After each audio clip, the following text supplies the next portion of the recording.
Okay, so I got a little off track in my last upload, a little off track. I had meant to quote from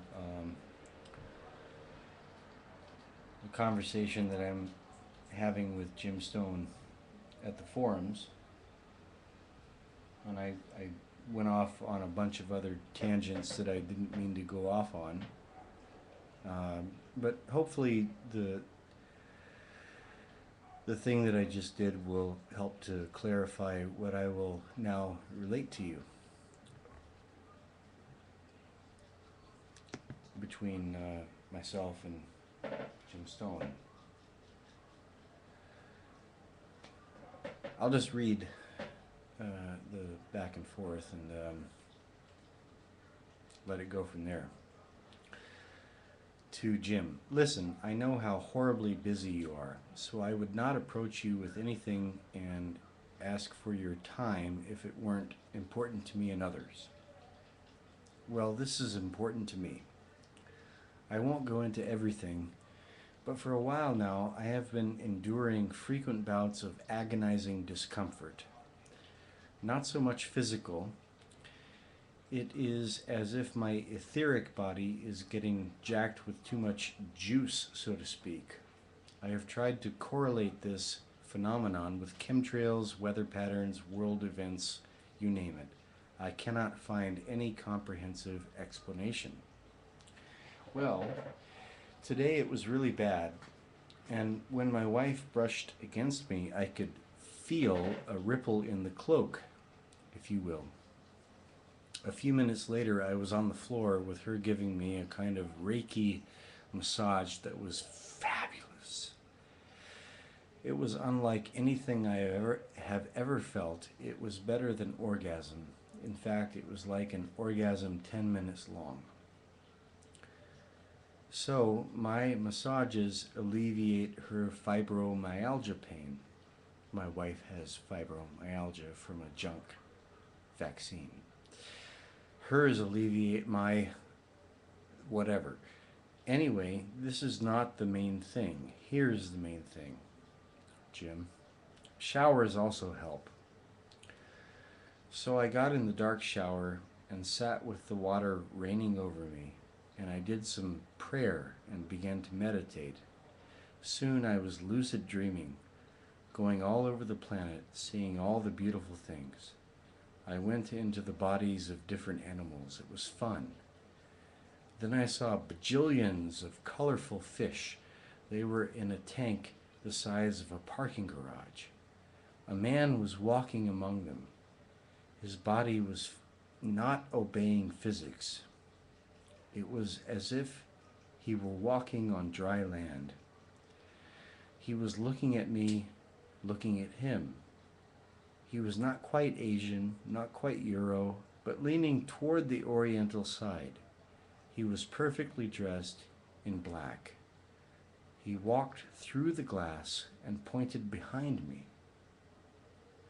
That, he said, could be yours, if you wanted it to be. Behind me was more a mental state than a vision. It was pure, unfettered space, white space without obstacle or partition. I said, no, I will go back to my cluttered life with my wife and ducks and difficulties. Not even thank you for the offer, just no. Then I cut it off and opened my eyes and prayed to God for protection. That was not a dream. It was a real experience, and I was given a lot of information. You are one of two people on this planet I am telling this to. Well, since then, I have revised my position. I'm going to share it with all and sundry. And that is my choice. Jim replied, I do not know what to say other than that I had a similar experience and regard it as real. Any insights into what is ahead? I am mega stressed from the ether, and I cannot figure out why. My response. And this is my prescription for a better world. I don't know how else to put it. This is what I see. To Jim, follow this timeline with your consciousness. Mankind shrugs off evil. Jesus returns through the hearts and minds of men who start to act like him. The psychopaths are dealt with in the most humane fashion possible, but also in a way whereby they cannot finagle their way back in. Leadership roles are given based only on merit, and psychopaths are scientifically filtered out. Science is used for the benefit of all mankind. Sovereign states carefully preserve whatever cultural distinctions remain, and cultural variety flourishes once again. Nations compete on a level playing field using debt-free currencies. Sharia banking presides. Loans are issued with due consideration, meaning that the loan issuer is an investor who accepts the risks and must apply proper risk assessment skills. This results in a true world economy that is based on real growth and eliminates debt slavery. This is true capitalism. Anybody who shows violent tendencies is placed on an island full of other people whose negative tendencies match. Those are quarantine zones. The same mind control tech they are using on us will be used on those islands to reformat those people. All maritime legal codes will be abolished, and there will be one true law. How different nations decide to apply that one true law will be up to them. War will only occur when a nation as a whole violates that one true law. There will be no more hunger, no more disease. We will meet our space brethren. Then we will go galactic. Beyond that, we will learn that the same principles which drive external, id est, meet space, science, and technology can be applied inwardly. We will learn how to travel the universe, as I did yesterday, internally. There is a whole other aspect of the multiverse in there. Finally, order will be restored, true order, God's order. Apply your mind to going that way. Don't pay attention to face-eating zombies. Pay attention to the good news. To this end, I would like to start a good news thread.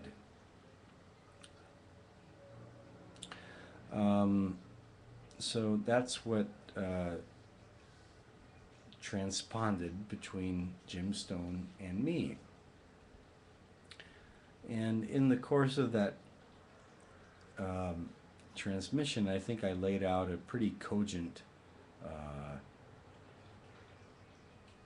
vision of the way things could go to reclaim this world for God and return it to the state of Eden.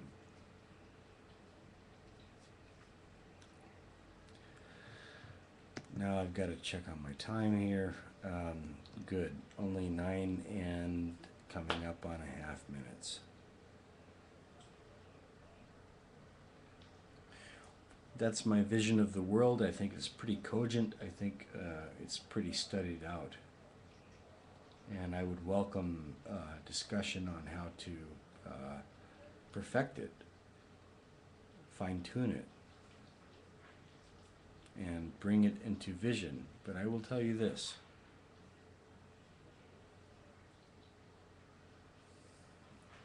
I'm raising ducks. I'm raising parakeets. I'm raising a garden. I'm raising my wife, I'm raising me, I'm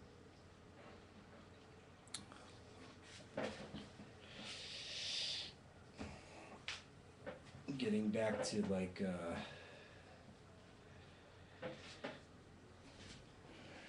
real garb, how men should really dress, grow your beard. Under this turban I have a head full of unruly hair, and I'm going to turn it into dreadlocks. Because I think that originally men never cut their hair. Because a man's hair is part of his warrior apparatus. It helps him to sense things. And this was borne out in certain experience on Native American scouts that were recruited for Vietnam service, and when they were shorn, they lost their abilities. So, I'm not going to cut my hair anymore. And because my hair on the top of my head is unruly and turns into a basket case when I try to grow it, I'm going to do what my forefathers did and turn it into nasty dreadlocks. And I'm never going to cut my hair again. Never going to cut my hair again. Do you hear that, globalist motherfuckers? I'm never going to cut my fucking hair again. The better for my hair to sense you.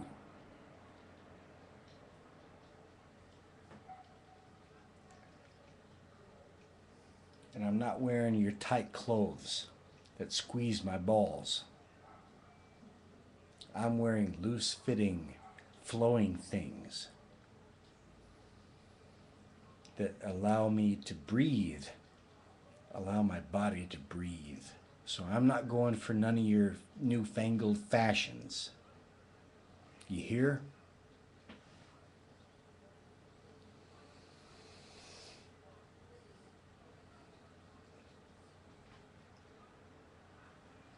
All right, this has been a chock-full evening of philosophizing and revelating. So I think I'm going to go and watch Nat Geo Discovery and watch who are those guys? Ewan McGregor and Charlie Borman motorcycling their way through Africa down to Cape Town. It's fantastic. I'm going to go watch that and forget about all of this.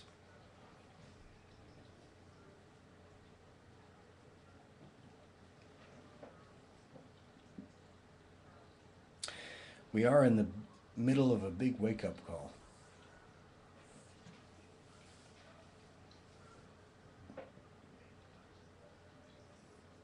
And the energies are just like slaughtering me. Just but today was pretty good, and yesterday was pretty good. So anyway, thank you for listening, and thank you for watching. And I know this is really weird and strange what I've been saying, but I don't give a shit. I'm gonna say it. I don't fucking care.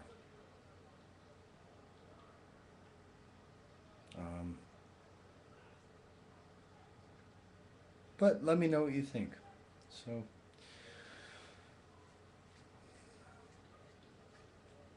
don't go along with all the negativity. Be positive. If you see a situation where some guy is kicking a puppy, then like tackle him and yeah,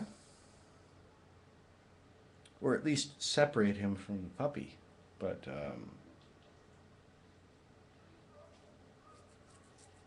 just be good.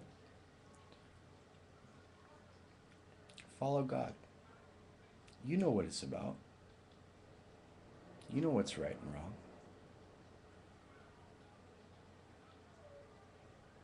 That's it. Thank you for listening. Over and out.